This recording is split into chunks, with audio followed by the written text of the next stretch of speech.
সমবায় ব্যাংকে টাকা রেখেছিলেন, একদিন জানলেন সর্বস্ব শেষ। যেখানে টাকা রেখেছিলেন সেখানকার লোকজন টাকা নিয়ে হাবড়ার ঘটনা, টাকা নিয়ে হাওয়া হয়ে গেছে ব্যাংকের পরিচালক যারা, ফরিদা বিবি এবং তার স্বামী। এবার কি হবে? যারা যারা টাকা রেখেছিলেন কিভাবে পাবেন? থানায় অভিযোগ করছেন তারা। আমার সঙ্গে জিয়াউল রয়েছে। জিয়াউল, আনুমানিক কত টাকা নিয়ে হাওয়া হয়ে গেছেন ওই দুজন? দেখো, সব মিলিয়ে প্রায় 100-র বেশি প্রতারক, অর্থাৎ তাদের কাছ থেকে তারা টাকা রেখেছিলেন, আমানত করে হিসেবে ব্যাংকে রেখেছিলেন। অর্থাৎ এই হাবড়ার একটি ব্যাংকে কৃষি সমবায় যে সমিতি হয়, সেই সমিতি ব্যাংকে রেখেছিলেন। কেউ 2 লাখ, কেউ 5 লাখ, কেউ 4 লাখ, কেউ 3 লাখ, অর্থাৎ কষ্টসহ্যিত টাকা। কেউ মেয়ের বিয়ে দেবে বলে সেই টাকা জমা করেছিলেন, কেউ জমি কিনবে বলে অল্প অল্প করে সেখানে রেখেছিলেন, আমানতকারী হিসেবে রেখেছিলেন। কিন্তু সেই টাকাটা পুরোটাই কিন্তু উধাও হয়ে গেলেন। অর্থাৎ যিনি ব্যাংকের ম্যানেজার ফরিদা বিবি এবং তার স্বামী অর্থাৎ রবিউল হক, তারা কিন্তু তাদের বাড়ি, যে বাড়িতে ব্যাংক চালাচ্ছিলেন, সেই ব্যাংকটিকে মর্টগেজ রেখে ফলে তারা কিন্তু উধাও হয়ে গেলেন। অর্থাৎ কোটি কোটি টাকা, প্রায় কোটি টাকার বেশি কিন্তু সেই টাকা উধাও হয়ে গেলেন। তারা কিছুদিন অপেক্ষাও করলেন যে হয়তো তারা ফিরবেন, টাকা দেবেন, তার কারণ তাদের বিশ্বাস হয়েছিল। তারা অল্প অল্প টাকা রাখতেন, আবার ফেরত পেতেন, লেনদেন ভালো ছিল। কিন্তু পরবর্তীকালে যখন সবাই বেশি বেশি টাকা রাখতে শুরু করে এবং সেটা কয়েক কোটি টাকা হয়ে যায়, তখনই একেবারে সেই বাড়িটিও মর্টগেজ রেখে তারা কিন্তু উধাও হয়ে যান। এবং বেশ কিছুদিন অপেক্ষা করার পরে অবশেষে হাবড়া থানার লিখিত অভিযোগ দায়ের করলেন। তার কারণে ফরিদা এবং তার স্বামী রবিউল, তারা পুরোটাই বাড়িটা মর্টগেজ রেখে তারাও কিন্তু উধাও হয়ে গেলেন। ফলে এই প্রায় 100-র বেশি গ্রাহকের এখন চোখের জল নাকের জল অবস্থা। অর্থাৎ তারা বারংবার চেষ্টা করেছেন, যোগাযোগ করেছেন, কিন্তু কোনো রকম ভাবে যোগাযোগ করতে পারছে না ফরিদা এবং এই রবিউল, অর্থাৎ যারা ব্যাংক ম্যানেজার ফরিদার সঙ্গে। ফলে অবশেষে তারা থানার দ্বারস্থ হয়েছেন, হাবড়া থানায় লিখিত অভিযোগ দায়ের হয়েছেন। এখন দেখার বিষয়, এই প্রায় 100-র বেশি যারা গ্রাহক রয়েছেন, অর্থাৎ যারা কোটি টাকার উপরে জমা করেছিলেন এই ব্যাংকে, তাদের এখন কি অবস্থা। ইতিমধ্যেই কিন্তু থানা আশ্বস্ত করেছেন যে অভিযোগ হবার পরেই অর্থাৎ অভিযুক্তকে ধরা হবে, এমনটা একটা আশ্বস্ত করা হচ্ছে। কিন্তু যেভাবে এই প্রায় কোটি কোটি টাকা, অর্থাৎ কেউ মেয়ের বিয়ে দেবে বলে অল্প অল্প করে টাকা রেখেছিলেন, কেউ জমি কিনবেন বলে টাকা রেখেছিলেন, কিন্তু পুরো টাকাটাই নিয়ে পগার এই ব্যাংক। কত টাকা জমা দিয়েছিলেন? 4 লাখ। 4 লাখ? হ্যাঁ। কার কাছে জমা দিয়েছিলেন?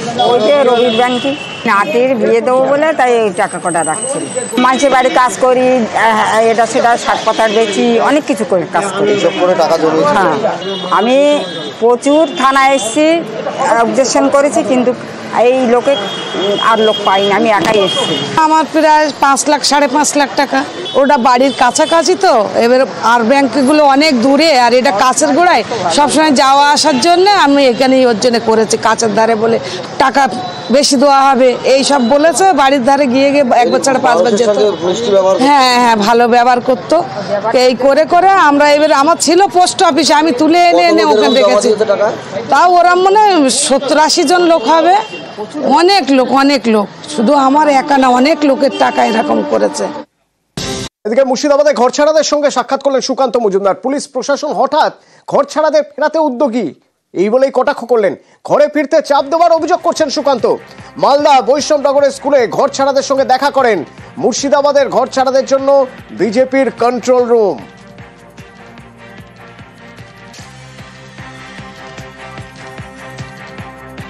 প্রায় 200-250টি পরিবার প্রথমে নিয়েছিল, তারপরে আস্তে আস্তে পুলিশ এবং জেলা প্রশাসন তাদেরকে বাড়ি ফেরানোর জন্য হঠাৎ করে উদ্গ্রীব হয়ে গেছে। ইন্ডি গঠবন্ধনের লোকেরাই ছিচি করছে, তাই ক্রমাগত চাপ দেওয়া হচ্ছে তাদেরকে ছেড়ে চলে যাওয়ার জন্য। এই মুহূর্তে 70-75 খানা পরিবার অবশিষ্ট আছে যারা পাল্লালপুর স্কুলে এখনো আশ্রয় নিয়ে আছে। আর এদিকে পাল্টা বিজেপিকে তোপ দাগছেন ফিরহাদ হাকিম। বিজেপি নেতাদের প্ররোচনায় মুর্শিদাবাদে অশান্তি, দাবি ফিরহাদ হাকিমের।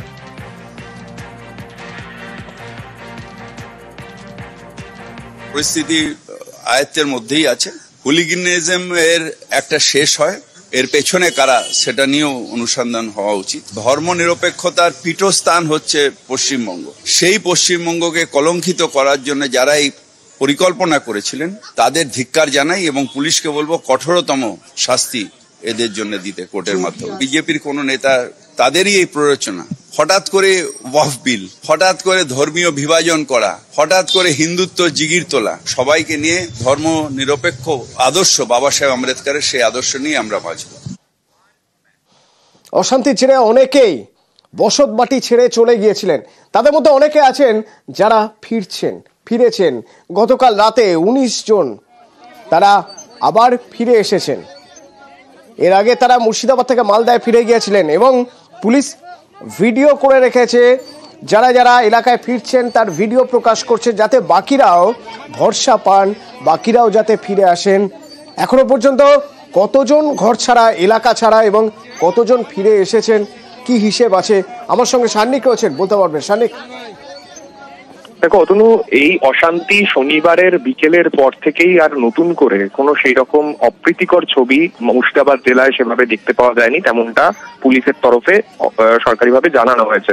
এবং সেই কারণে যাতে কোনো রকম ভাবে নতুন করে কোনো গুজবে কেউ কান দিয়ে আতঙ্কিত হয়ে বাড়ি না ছাড়েন, বা যারা বাড়ি ছেড়ে গিয়েছেন, কেননা প্রচুর সংখ্যায় মানুষ তারা মুর্শিদাবাদ জেলা ছেড়ে একেবারে গঙ্গা নদীর তীরবর্তী বিভিন্ন গ্রামে যারা থাকতেন, তারা গঙ্গা নদী পেরিয়ে ওপারে অর্থাৎ মালদা জেলায় গিয়ে আশ্রয় যারা নিয়েছিলেন, তাদের মধ্যে থেকে 19 জনকে ইতিমধ্যেই পুলিশ তাদের সঙ্গে কথা বলে তাদেরকে ইতিমধ্যেই তাদের বাড়িতে ফিরিয়ে আনার ব্যবস্থা ইতিমধ্যেই করেছে এবং ভিডিও প্রকাশ করে পুলিশের তরফে সেই বিষয়টা জানানো হয়েছে, যাতে নতুন করে কেউ আতঙ্কিত না হন, স্বাভাবিক পরিস্থিতি যাতে খুব তাড়াতাড়ি ফিরে আসে সেই বিষয়ে পুলিশের তরফে এখন চেষ্টা চালানো হচ্ছে এবং সেই ছবিটাই কিন্তু এই ভিডিও প্রকাশের মাধ্যমে পুলিশের তরফে সেই বার্তাই দেওয়া হচ্ছে।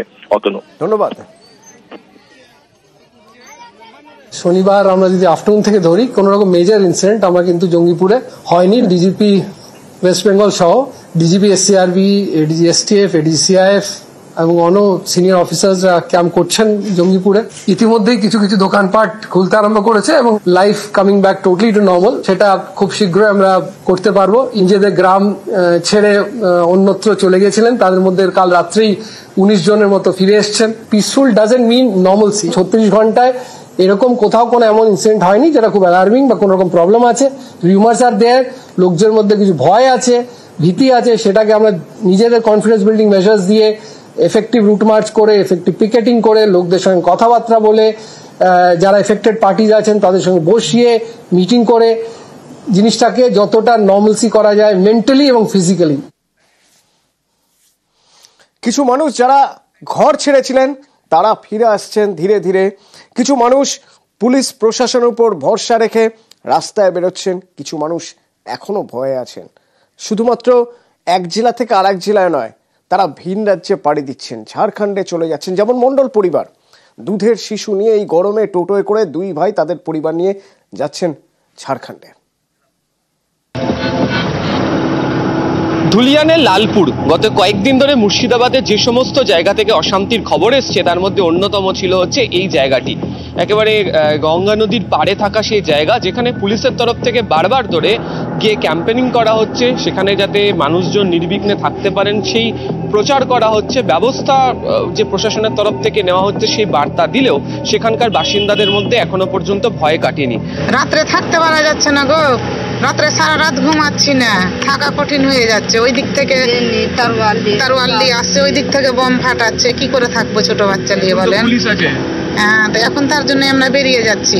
হ্যাঁ, রাত্রে তো থামেনি।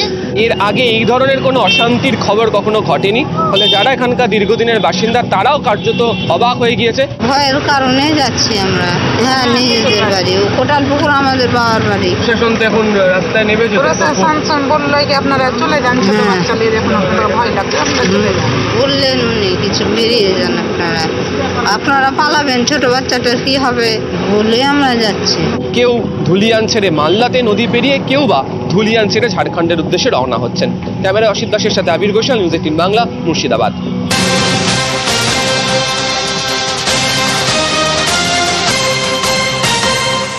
বীরভূমেও সতর্ক প্রশাসন। সিউড়ির একাধিক এলাকায় রুট মার্চ চলছে এবং পুলিশ আবেদন করছে গুজবে কেউ কান দেবেন না, কোনো সমস্যা হলে পুলিশের সঙ্গে যোগাযোগ করতে আবেদন করা হচ্ছে। সুপ্রতিম রয়েছেন আমার সঙ্গে, কি অবস্থা সুপ্রতিম?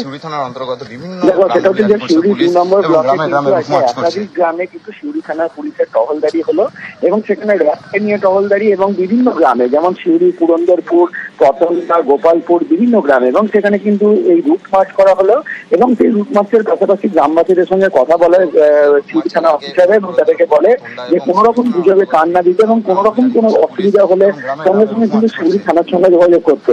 এবং শিউরি থানার এই যে বিভিন্ন গ্রামে যে রুট মার্চ, অর্থাৎ আগে যে সমস্ত গ্রামে বিভিন্ন ধরনের সংঘর্ষ হয়েছিল সেই গ্রামগুলোকে বেছে নেওয়া হয়েছে প্রথম, এবং সেই মতোই কিন্তু শিউরি থানা এলাকার 2 নম্বর ব্লকের বিভিন্ন গ্রামে এই রুট মার্চ চলেছে সকাল থেকে। কিন্তু পুলিশের রুট মার্চ এর আগে পুরন্দরপুর, পতন্ডা এবং শিউরি থানার অন্তর্গত বিভিন্ন গ্রাম করছে পুলিশ এবং গ্রামে গ্রামে রুট মার্চ করছে।